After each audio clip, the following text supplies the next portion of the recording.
Баршаңызға сәлем. Бір сағатта осындай жұмсақ болып шығатын балаларыңыз таласып жеп қоятын қыздар пицца дайындайтын боламыз. Менімен бірге жасаңыздар. Жасалу жолы өте оңай. Ең алғаш сүтімізді құямыз, үстіне 2-3 қасық қант саламыз, сосын ашытқы 3 қасық ұн салып, яғни апарасын дайындап көтерілгенше қойып қоятын боламыз бетін жауып. Оған дейін жұмыртқамызды салып, үстіне тұз қосып дайындап аламыз.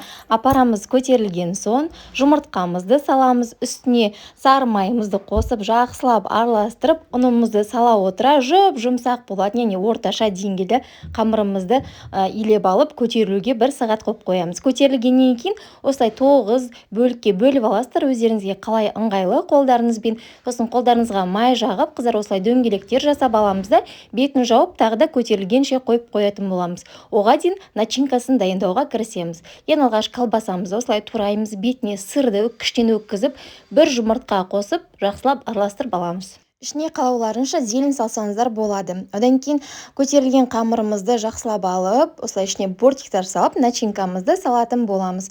Барлық жерге бірдей етіп. Қалауларынша қыздар сыртына жұмыртқаның сарысын шықсаңыздар, қытырлақ әп-әдемі болып шығады. Міндетті түрде жасап көріңіздер, өте дәмді әрі сочный болып шығады. Менің каналыма тіркеліп кетуді ұмытпаңыздар.